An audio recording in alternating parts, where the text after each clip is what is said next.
Hello, everyone. Welcome back to the YouTube channel. And today we are in conversation with success coach Seshadri, and everybody calls him Coach Shesha. So we are going to address him with that.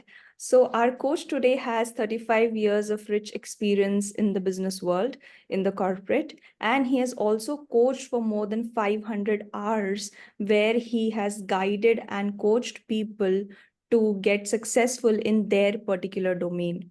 Coming with this rich technical experience, it's going to definitely benefit people from all age groups, people from different aspirations who are trying to make it big in the corporate world.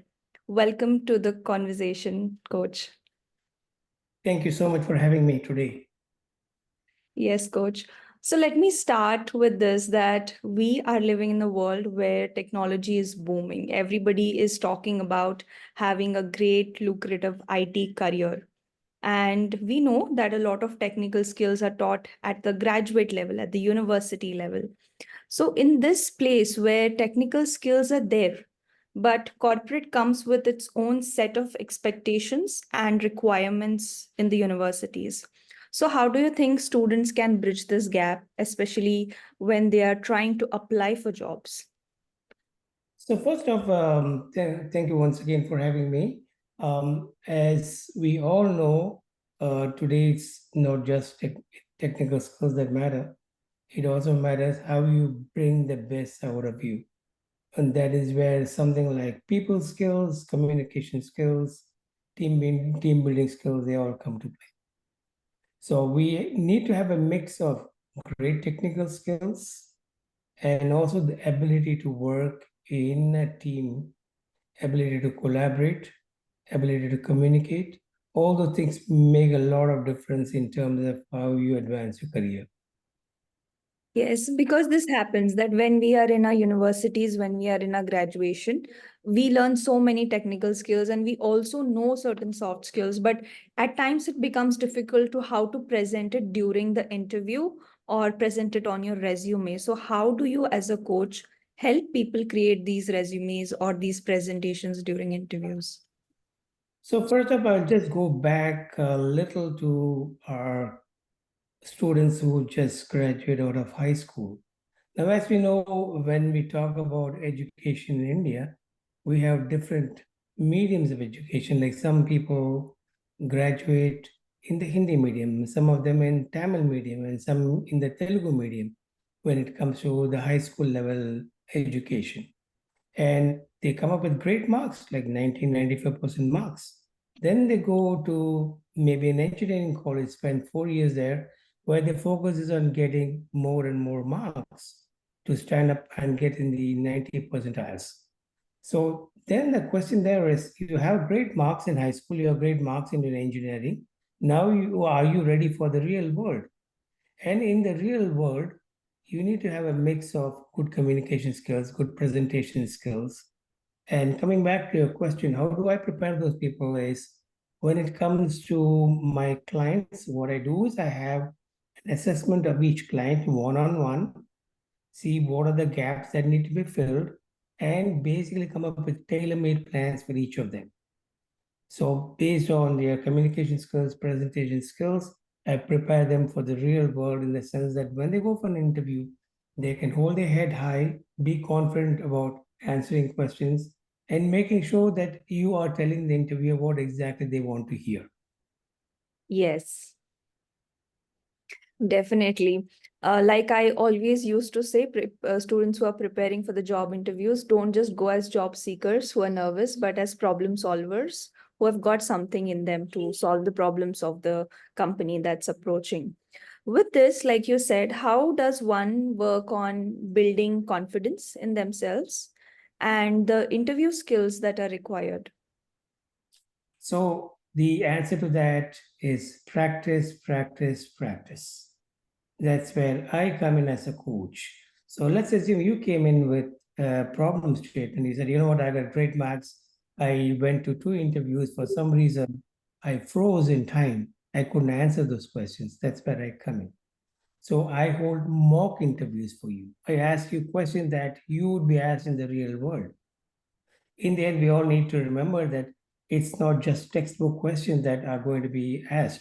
You're going to be asked what's called the star questions, like, give me a situation where this thing happened, how did you solve that challenge? And that's where a lot of people get stumped.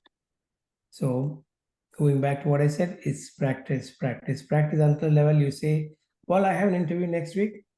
I can sleep well because I'm sure I'm 100% confident I am going to get that job. I take you to that point where you are 100% confident that you're coming back with a smile on your face. That's really a powerful thing. And like you said, that practice is very important, and especially the space that we are talking about, where we're talking about the technical space, and technical interviews can be nerve-wracking. They ask you and demand you to show your problem-solving skills. So, what would be your suggestion in handling a technical interview? So when it comes to a technical interview, if you're talking, for example, about a programming language, let's say somebody was asking you questions about the Java programming language, something like, what is a constructor? You know what a constructor is. You are able to articulate that with not just the concept per se, but then sometimes the interviews are looking for you to go beyond that by giving an example of what the constructor is. So that's where your ability to articulate your message comes in very handy. So if you're able to articulate your message in a way that the person thinks, well, this person not only has the theoretical aspect of this concept, but this person has actually worked with this. That builds more confidence in the interview to ask the next follow-up question. Yes. So when you are looking at graduate students, especially somebody from the senior level of teams are looking at students from college, and we do understand that they are just coming with some amount of technical experience, not much. So what are the factors which make you trust the person as the new employee, or you can say you can have some confidence about the candidate? What are certain factors? Certain factors would include something like your presentation skills. How do you articulate that in a comfortable way without sounding very quote unquote textbookish? And the ability to answer questions, especially within the area of objection handling. Because one of the most important questions people are asked is, directly or indirectly, why should we hire you? Yes. And that's a question a lot of people cannot answer because you're technically very skilled. You never thought of being asked this question. So, building that confidence that you are my potential employee, you are going to bring value to my company is the key to getting hired. Yes, and I think these two questions are questions that students overlook. They focus a lot on other questions. One is, of course, why should we hire you and why do you want to join our particular organization? I think these two questions are something that students need to be really prepared with.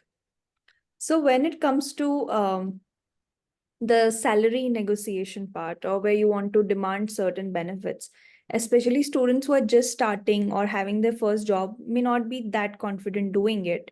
But if somebody wants a different benefit, then how can they go about it in an interview? So it relates to two things. What is it that you bring to the table and what do you have in terms of experience? Now, if you're a new graduate looking for your first job, the fact of the matter is you don't have much leverage in terms of what you should earn on your first job. And that's a fact of life. Now, if you go from zero to maybe 1 or 2 years experience, then you have something to back up in terms of why you should have a better salary than what the industry demands. So once coming back to your question, it relates to the experience you have, how you present your skills, and what you bring to the table as a future employee. Yes, so what you bring to the table as a future employee is a very important question. And mostly we know that the starting or the baseline packages for new graduates are already decided by the company, the compensations. But whenever we are making the switch, let's say after a few years, definitely you have a room for negotiation, and then telling about what is it that you bring to the table can be so, so important. So, what would be some of your parting thoughts to the students, especially when it comes to managing after this change from academia to corporate, because it is a very big change. Even personally, even when I made the change, I could see a clear difference in the way things are expected and the way you function as a person. So what would be some of your tips to handle this better? Right. So, in any interview, the first question that's asked is, tell us something about yourself. Yeah. It's another way of asking, why should we hire you? It's Yes. a very nice way of asking that question. So, I know people can sometimes go ramble on and on and on about who they are, what their hobbies are, how they spend their time, and what their family is, but none of that is relevant to today's world. What's important is what is it that you have in terms of education, experience, and how you bring value to that conversation, how you'd be useful to them as a potential employee. So those are those confidence building pieces of information that will really set the conversation from there on. So if that challenge is met, then I would say half the battle is already won. Yes, and I remember that people don't understand this point, that when you are in an interview, you cannot use the storytelling form of conversations. Of course, your communication needs to be more assertive, more crisp, and then your explanations or storytelling can come into picture maybe when you're explaining your projects, the purpose, your contribution. So, what would be some of your suggestions regarding the communication part that a person must use, especially when they are making this transition from campus to corporate? So first off, like you said, one has to sound confident, number one, Hmm. a little bit assertive, but not too aggressive to be called quote unquote arrogant, Yeah. because that's a deal breaker. And finally, it's about how you present yourself in a crisp, direct, and clear manner, not getting too wordy at the same time. You do Yes. not want your interview to think, well, I was asking for a small bit of information and I'm getting an essay type answer. Yes. That is definitely a very big issue that may not be highlighted so much, and students don't know about it. But crisp, direct, clear communication sounds easy but needs to be practiced, especially when you have not been trained in it. Now, I might add that in my career, I have done projects where we have interviewed hundreds, if not thousands, of new grads, especially within the area of software. People who came with an engineering degree. And one of those big deal breakers or no-nos where people rambled on and on and on. So the focus is, what is it I'm going to say? How well am I going to say that? And how well is it going to be received? All those three things matter the most. Yes, and this is, I think, the most valuable input of this conversation, that you do not need too many words to express yourself clearly, but you need confidence in what you're saying and how much you're saying. So these were really great inputs from your side, Coach. We will continue this conversation in part two, where we will focus more on the challenges and opportunities for the mid-senior level or the mid-management professionals, specifically from the field of technology and software. Thank you so much for being a part of this conversation, Coach. Thank you all the viewers for viewing this podcast. See you in the next one. Thank you so much for having me and spending valuable time with me today. Yeah. I hope this was helpful for our viewers and hope to keep the conversation going on from now on. Yes, definitely. Thank you so much. Thank you.